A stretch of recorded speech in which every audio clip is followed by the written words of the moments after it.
আলুগুলো গলে আমি আলুগুলো আগে ভালো করে লাল লাল করে ভেজে নিয়েছিলাম, দিয়ে বেশিক্ষণ ওর জন্য দিতে হয়নি। আজকে আলু দিয়ে মাটনের ঝোলটা রেডি।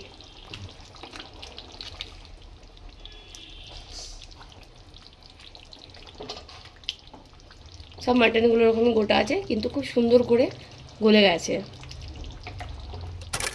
আজকে আমি একদম ঘরোয়া যেরকম মাটন ঘরে এরকম আমরা মাটন খাই হালকা করে, আমি আজকে সেরকম করে তোমাদেরকে দেখাবো।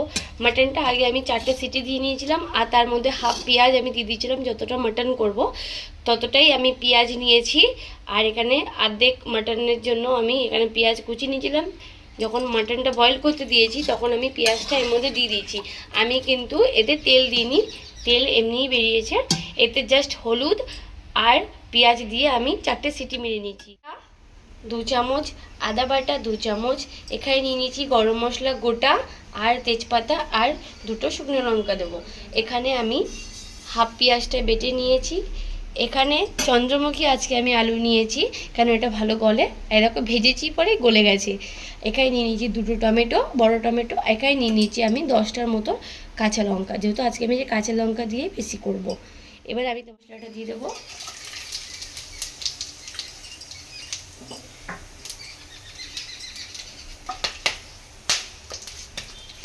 ফোড়নটা যখন ভালো করে ভাজা হয়ে যাবে, তারপরে আমি এক এক করে মশলাগুলো দিয়ে দেবো।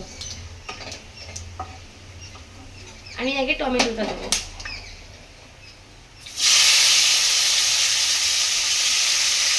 টমেটো দিয়ে দিলাম, কাঁচা লঙ্কাগুলো দিয়ে দেবো।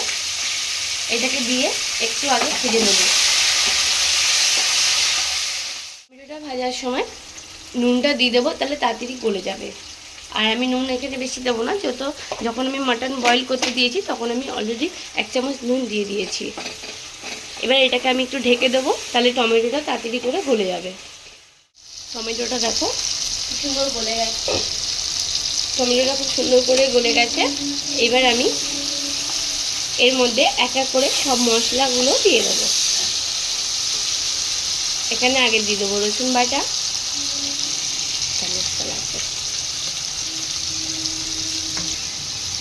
এখানে দিয়ে দেবো 2 চামচ আদা বাটা।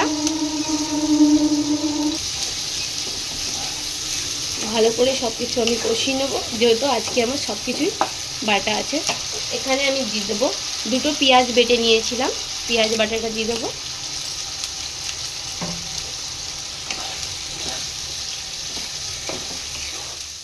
দিয়ে দেবো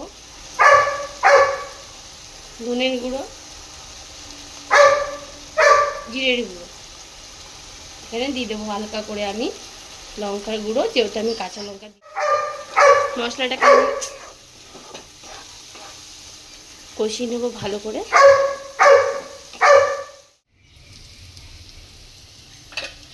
মশলাটা আমার কষানো হয়ে গেছে। এবার আমি যে মাটনটা কুকারে দিয়ে হাফ বয়েল করে নিয়েছিলাম ওইটা এবার এর মধ্যে দিয়ে দেবো।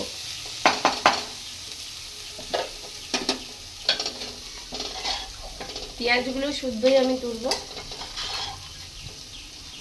এরকম করে মাটন করলে খুব টেস্টি হয় আর খুব ভালো গলেও যায়। দেখো সব মাটনগুলো আমি এর মধ্যে দিয়ে দিয়েছি। এতে যে পেঁয়াজটা বয়েল করেছিলাম পেঁয়াজটাও আমি তুলে নিয়েছি। এবার এটাকে আমি ভালো করে কষিয়ে নেবো। আমি আর অন্য জল দেব না, আমি এইখানে যে কুকারে যে জলটা আছে ওই জলটাই আমি দেব। এটাকে তার জন্য আগে ভালো করে আমি একটু কষিয়ে নেব।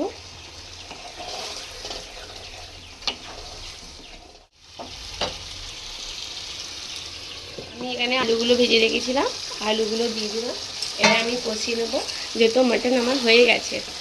এবার জাস্ট এটাকে কষিয়ে নেব।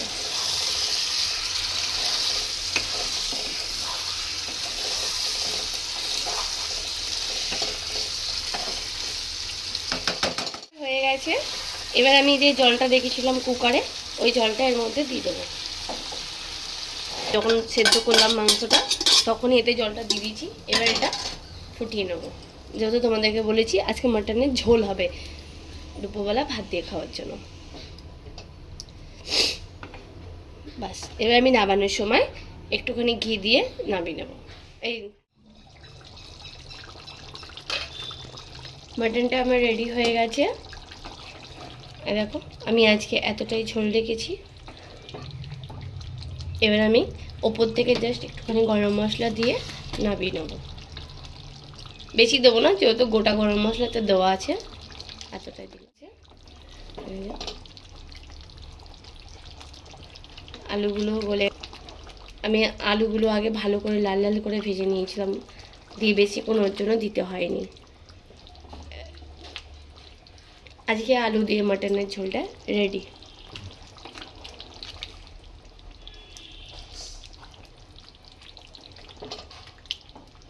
সব মাটনগুলো এরকমই গোটা আছে, কিন্তু খুব সুন্দর করে গলে গেছে।